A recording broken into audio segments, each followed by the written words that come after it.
지난 11월 친구들과 렌트카를 빌려서 대만 여행을 하고 왔습니다. 그때 이야기를 서너 편 영상으로 만들어서 업로드할 계획입니다. 이번 편은 대만 여행은 왜 렌트카를 이용해야 하는지와 필요한 정보를 정리해 보겠습니다. 인터넷에 11월 중 출발하는 대만 여행을 검색하면 3박 4일 기준으로 1인당 50만원에서 150만원까지 다양한 상품을 볼 수 있습니다. 어떤 상품은 늦은 밤에 출발하고 새벽에 돌아오기는 하지만 50만원에 불과합니다. 항공권을 아무리 싸게 산다 해도 30만원 중반을 넘어가는데 어떻게 이렇게 저렴한 상품을 개발했는지 알 수 없을 정도죠. 여행사가 이 가격으로 수익을 만들어내려고 하면요, 의무 쇼핑과 옵션을 운영하지 않을 수 없을 겁니다. 이 경우 싼 값에 동해서 참여한 여행자는요, 원하지 않는 쇼핑과 옵션 때문에 여행 내내 불쾌감을 겪을 수밖에 없을 겁니다. 어떤 가치를 얻으려면 상한 가치를 제공해야 한다는 등가 교환의 법칙을 온몸으로 증명하는 거죠.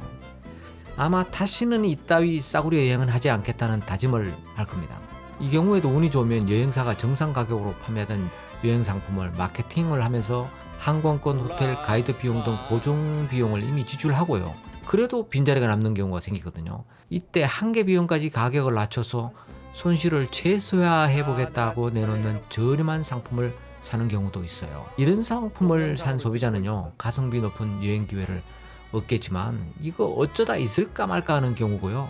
언제나 있는 것은 아닙니다. 최근에는 쇼핑과 옵션이 없는 패키지 여행 상품을 제값 주고 구입한 뒤 여행하는 사람이 증가하는 추세입니다. 하지만 이 경우에도요, 여행자에게 불리한 내용이 어디엔가 숨어 있는지 자세히 살펴볼 필요가 있습니다. 노팁, 노옵션, 노쇼핑이 완벽하게 준수되는 경우라도 대만 3박 4일 기준으로 160만원을 넘는 경우가요, 이게 일반적인 거예요. 이 정도 가격을 줘야만 만족한 결과를 얻을 수 있습니다. 비싸게 주고 좋은 여행 상품을 산다고 해도요, 예류 지질공원, 시폰 등 뻔한 장소로 갑니다. 대만에 인기 있는 여행지이기 때문에요, 아마 한두 번 다녀온 사람이 많을 겁니다.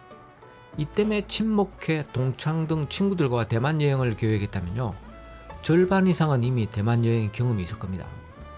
이럴 때 너도 나도 가는 대중적인 장소를 다시 간다고 하면 호응이 안 좋겠죠. 뿐만 아니라 돈 아깝다는 소리가 반드시 나옵니다. 이번에 제가 간 여행은요, 친구들하고 4박 5일 여행을 하면서 대중적인 장소는 최소화하고 생소한 곳을 자유여행하는 곳으로 계획했습니다. 한두 명이 자유여행할 경우에 대중교통으로도 좋아요, 저렴하고.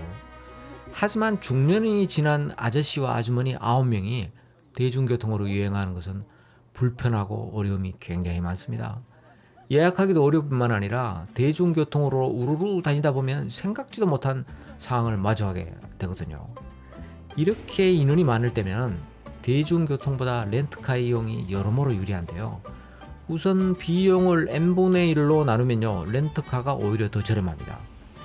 무엇보다 좋은 점은요, 입맛에 맞는 곳을 찾는 프라이빗한 여행을 할 수가 있습니다. 이번 여행에서는 렌트카 덕분에 럭셔리한 우라이 온천을 경험하고 주밍미술관과 덕료군 기념공원을 다녀올 수 있었고요. 타이중에서 가오메이 습지, 레인보우 빌리지, 타오유안의 따시 올드 스트리트를 여행할 수 있었습니다. 결정적으로 여행 내내 시간에 구애받지 않고 느긋하게 맛난 음식을 즐길 수 있어서 정말 좋았습니다. 단체 대만 여행을 계획하고 있다면 렌트카 여행을 계획해보세요. 1인당 100만원 초반으로 4박 5일간의 풍성한 여행을 할 수 있습니다. 친구들과 다녀온 이야기를 한번 들어보시겠습니까? 첫날 대만국적항공사인 중화항공편으로 타오유안 공항에 도착한 뒤에 약 20%가 당첨된다는 타이완 럭키드로우 이벤트에 여행 지원급 옵션으로 참여했지만 9명 모두가 꽝이었습니다. 2명 정도 당첨될 걸로 기대했는데 당첨됐다면 1인당 한 5,000대만 달러, 우리 돈 한 22만원 상당의 카드를 받을 수 있어서 경비에 보태려고 했지만 아쉬웠습니다. 이벤트 참여하는 동안 주변에 많은 여행자가 시도하는 걸 봤는데요, 우리뿐만 아니라 아무도 당첨되는 것을 보지 못했습니다. 배정된 예산이 거의 소진돼서 당첨 확률이 희박해졌다는 후문이 들리긴 했지만 약간 씁쓸했고 낚였다 뭐 이런 느낌도 받아들였습니다. 여행지원금이 아닌 숙박지원금으로 선택하면 당첨될 확률이 조금 높다는 이야기도 있습니다만 검증된 건 아닙니다. 타이완 럭키드로우 이벤트는요, 대만 교통관광청이 행운을 부르는 대만 여행이라는 프로그램으로 운영하는 제도로요, 패키지 여행자는 대상이 아니고요, 자유여행자만 참여할 수 있습니다. 대만 도착 1에서 7일 전에 웹사이트에 개인정보를 입력하고 QR코드를 받은 뒤 입국장에 있는 이벤트 데스크에 참여하면 됩니다. 2023년부터 시행 중이고요, 2025년 6월에 끝날 예정입니다. 지금까지 약 25억 대만 달러, 우리 돈으로 한 1,100억 원이 지급됐다고 합니다. 믿져봐야 번진이니까 자유여행으로 대만 가는 사람은 무조건 참여해보세요. 렌트카로 여행하려면 먼저 차를 인수해야죠. 일부 렌트카는요, 공항에서 차를 인도해주는 듯 광고를 하지만 자세히 살펴보면요, 공항에서 제법 먼 곳에 있는 차고지까지 찾아가야 하는 경우가 많습니다. 이 때문에 렌트카 인수 장소를 꼭 확인해 볼 필요가 있습니다만, 내가 빌린 렌트카 업체인 카부킹은요, 공항 부스를 운영하고 있어서 곧바로 인수할 수 있었습니다. 대만은 우리하고 교통체계가 달라서 운전에 주의해야 됩니다. 먼저 우회전 체계가 다릅니다. 우리나라는 우회전 시에 우측 횡단보도에 보행자가 없으면 천천히 진행할 수 있지만 대만은 무조건 우회전 신호등을 지켜야 되고요, 우회전 신호등이 없어도 횡단보도 신호가 적색일 때만 가능합니다. 좌회전은 우리와 거의 같기에 좌회전 신호를 준수하거나 신호가 없으면 비보 좌회전할 수 있습니다. 유턴인 경우 우리나라는요, 좌회전하고 함께 들어오는 경우가 많죠. 근데 대만에서는 유턴하고 좌회전 신호가 별개로 존재합니다. 가장 크게 다른 점은 신호 대기선 맨 앞에 오토바이를 위한 대기구역이 별도로 있습니다. 이곳에 차량이 진입하면 절대 안 됩니다. 고속도로 이용료는요, 렌트카 반납할 때 계산하면 됩니다. 대만 고속도로는 ETC 방식을 사용하는데 차량마다 전자식 태그가 설치되어 있어서 톨게이트를 지날 때 자동 인식한 뒤에 요금을 정산하고 있습니다.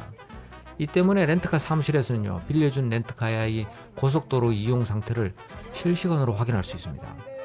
반납할 때 사무실의 실제 비용만 내면 됩니다. 가장 큰 어려움은 아마 주차하기가 만만하지 않은 겁니다. 대만 국토 70%가 산지로 사람이 거주할 수 있는 평지가 아주 부족합니다. 이 때문에 도심 건물의 밀집도가 굉장히 높고요, 오래된 건물이 많아서 주차 공간이 아주 부족합니다. 타이베이, 타이중 등 도심지를 여행할 경우에 미리미리 주차장 위치를 확인을 해야 하고요, 그래야 낭패가 없습니다.